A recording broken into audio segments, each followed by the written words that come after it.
How many of you guys grew up with fighter games?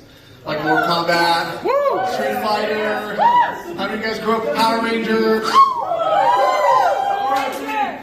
Then you know that November, right? November 19th, we lost Jason David Frank as a Green Ranger.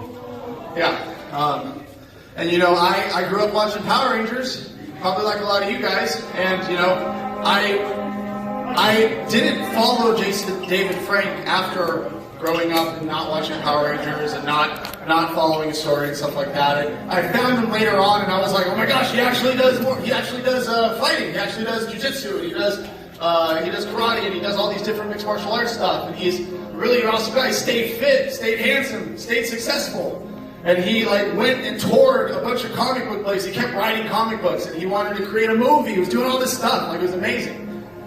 And I just thought, that guy's cool. He's got it figured out. He's on the right path. He's got it figured out. And you know, I thought I was on my path too, because it's really easy when you set things up and plan for things, and you say, I'm gonna get a job. You know, I'm gonna get a girlfriend, and then one day I'm gonna get a wife, and one day we're gonna move in a house, and one day we're gonna have a family, and it's gonna be awesome, right? We found out last year that my wife and I were going to be pregnant. Not me, my wife, of course. I may look like it, but not me. And we were super excited. I wanted few things more than to be a father. And September 7th, we found out that we lost a baby. And we only got to have 10 weeks with our baby. And it is the most devastating thing that's ever happened to me. It's the most devastating thing. It's unexpected. It's not supposed to happen. It's not supposed to happen. And why is it supposed to happen to me, right? Christian guy, goes to church, thinks he's got it figured out, has a job. It's not the best job.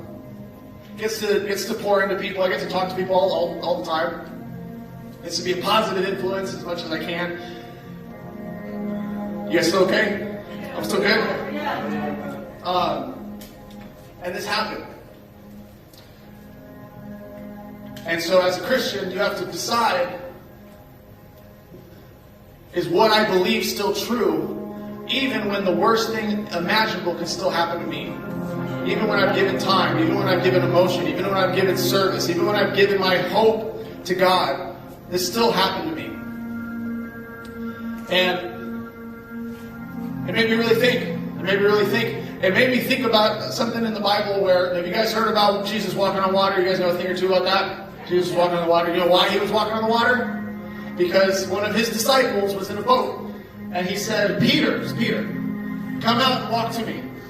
So Peter gets out of the boat and he's walking. And as he's walking towards Jesus, he loses faith, he loses sight, and he starts to fall into the water. And it made me think of that because Jesus reached out his hand to grab him.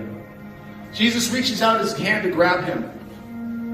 And in that moment I realized, not in that moment, but thinking about it in the moment, I realized that life is either reaching for God or it's drowning. It's either taking Jesus' hand or it's drowning. Because whether we like it or not, we are on the water right now.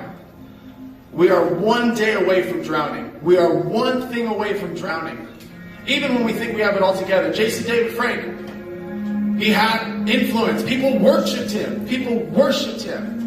People went to go line up to see this guy. He was successful. He had a movie coming out soon. He had a family. Any one of us could have gone up to him and encouraged him, right? Anyone, if you knew he was going to take his life, right? You'd go up to him and encourage him, right? I'm sure any one of us would have done that, but still, it wasn't enough. And did you guys know that he's got a YouTube page called JFFFN, I think, or Jason David Frank? Yeah, it's JFFFN or something like that. Somebody go look it up. Jason David Frank YouTube channel. He wrote poems all the time about what he was suffering with, depression and anxiety, and he was suffering with addiction and abuse, and he was suffering from ADHD, he was suffering from so many things, suicidal thoughts, he was suffering from so many things, and he put it all out, He had people record him, and he acted it out, and he wrote poetry. He was screaming his feelings. And some of us don't have the ability, I know I'm going long, I'm sorry. Some of us don't have the ability to make a YouTube channel and do all that stuff. Some of us aren't screaming. Some of us are just trying to live. Just trying not to drown. I'm going to preach to you one thing. Just one thing, if you'll allow me to do that. Life is either reaching out for Jesus or it's drowning. And reaching out for Jesus doesn't mean hoping for good things. It doesn't mean hoping that goodness will happen. Let me tell you right now, the only truth, I got these little things in the back, okay? It's a track, okay? We're going back to the 90s, yeah. But this is all I got right now, and I'm going to share it with you guys. This is the book of John. It's the Bible, but it's not the whole Bible. It's just one book, okay? And it's not even a big book, okay? It's smaller than the books you read in school. If you're curious, you can go in the back and you can grab one, okay? Or I'll give you, anybody want one right now? You want one? There you go. Okay? And we got more in the back. If you're curious, grab one. If you're not, leave it, don't worry. I hope we'll be back here. We'll see.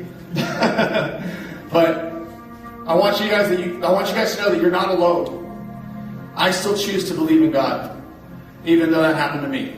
Because I know that Jesus said, things will happen in this life. You will face trials, but fear not. Have confidence. Have confidence. Why? Because we can have positivity, because we can have awesome thoughts, because, hey, there's still the next awesome thing that's coming out. There's still the next high. There's still the next drink. There's still the next sex. There's still the next whatever. It's not because of any of those things. He says, because I am with you. I am reaching out my hand, keeping you from drowning. And he's the only one who's going to be able to do it. It's not going to be anything else. It's either Jesus or it's drowning. And I don't have an answer for the suffering in this world. I don't have an answer for why my child isn't with us anymore. But I do know that I have hope that I will see my child again in heaven. And I have sure hope in that. And I know the one who does have the answer, and that's God. It's Jesus Christ.